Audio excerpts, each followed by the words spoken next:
We mix it up a little bit with the horse manure, and then there's a special ingredient we always add into the compost. The special ingredient we always add into our compost is composting. Doesn't have to be complicated, isn't it? No.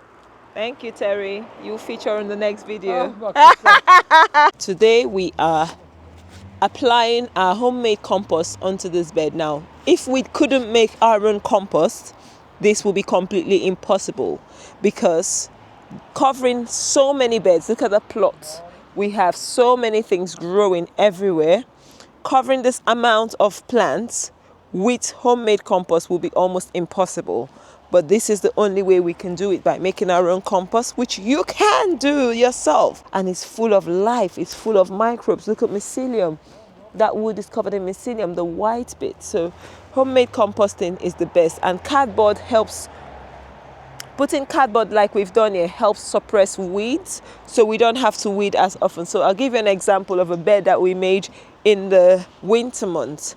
Now, I haven't weeded this bed at all since we put the compost. We only put the card here on top just because of the amount of drought. We had no rain for about 2 weeks, and these were little seedlings that we didn't want to die. So we put some card. Otherwise, look at this. This is homemade compost.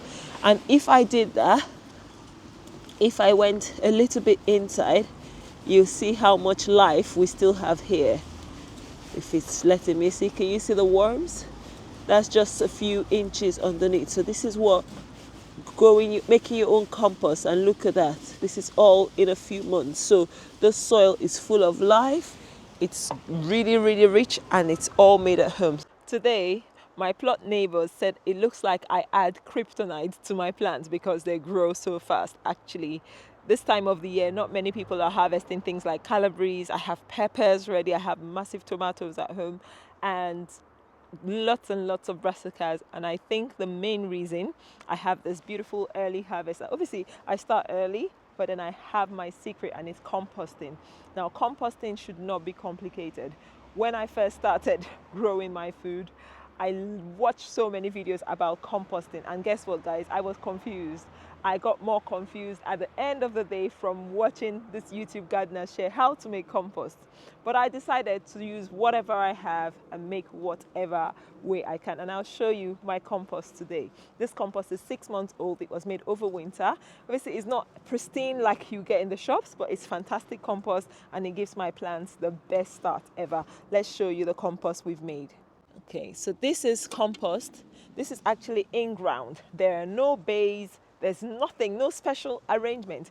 The plastic here is to prevent it from either drying out or getting wet by the rain. That's all the plastic is here for. And look at that compost, guys. Look at that. Can you see? See how beautiful it looks? Look at that. Look at this. Look at that, full of all this plant matter has been broken down in just 6 months. Like here, in the month of February, we were adding food scraps, and we even added some more wood chips that time. Now this compost, look at the amount of worms here. Can you see? This compost is absolutely ready to go into the ground. Composting should not be too complicated about the ratio of your green and your brown.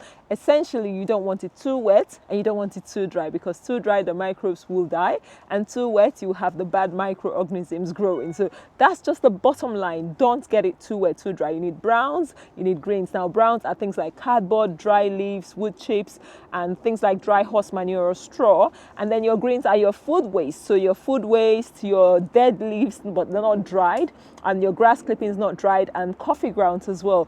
Those are the things you need. Now, I would recommend do not add any form of things like animals, so any oils, any fats, any meat products, because if you do that, especially if you're composting in an open space like this, you will have the wild animals destroying your area, because they will come looking for the meat and the blood. So we do sometimes bury like fish scraps and bones and stuff. We bury them and we make sure it's well and truly buried. Actually, we did an experiment with my tomatoes. I'll let you know how that goes, from burying like fish scraps and chicken carcass and stuff.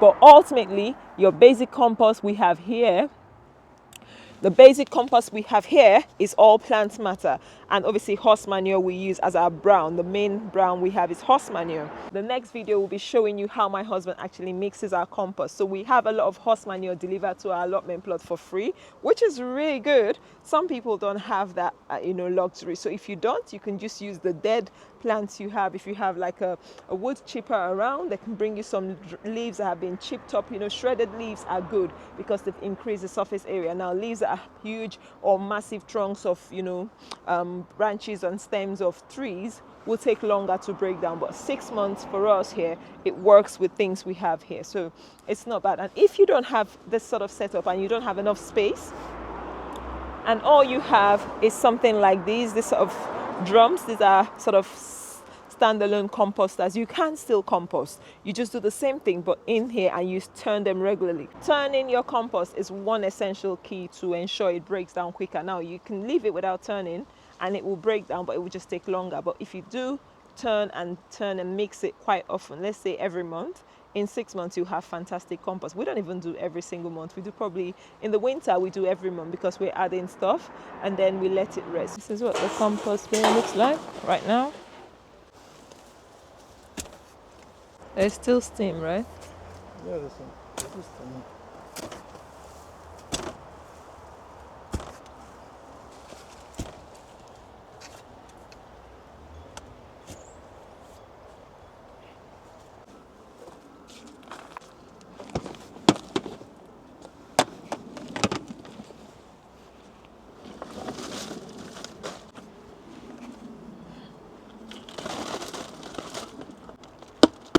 I'm sure this is completely different from anything, the special compost gurus share. But this is how hubby has been making our compost and it works. So what he does is he makes a little hole. Each week we have our homemade, food scraps and stuff. We add it to the horse manure. So this is essentially just horse manure, food scrap. So we mix it up a little bit with the horse manure and we just sort of cover it up. We want to create or generate some heat. It's a bit dry, which is okay, but if it's too dry, we don't want that. And then there's a special ingredient we always add into the compost. That special ingredient is the special ingredient we always add into our compost is something you will be shocked. We add our urine, yes. So when the boys come to the allotment, and even hubby and myself, that's the urine we're adding now. We just save it in there, and this is really, really good to generate feed all those good microbes. So if you can do this, it's not a bad idea actually. I've heard people adding things like period blood, so trust me, just make it as easy for you as possible. Use whatever materials you have. Some people don't have horse manure, some people all they have is grass clippings or just food scraps and cardboard. It doesn't have to be, it's not rocket science. I believe whatever works for you. At the end of the day, what matters is the result you get. The stems of your corn plants tell you how healthy they are, and the stems in this plot are so good. Despite we've had really, really, really bad weather this year. The weather has not been encouraging, but the plants are thriving, and I believe strongly it's thanks to our beautiful compost we make. So now he's finished. This is what happens. We just cover it up like so and we walk away, and then another week we'll do the same until we've had it high enough, and then we'll mix the whole lot. 6 months is all it takes to break this thing down fully to usable compost. Just 6 months, and you don't even have to have a compost bay like we have here. This bay, you can just do it in ground. Like the clip I'm sharing now is actually the in-ground compost that we've made without any bays. So yeah, compost making should not be too complicated, easy and effective. Have you enjoyed this compost series? Has it made sense to you? Like the compost we make, it's amazing compost, and it doesn't need to be too complicated.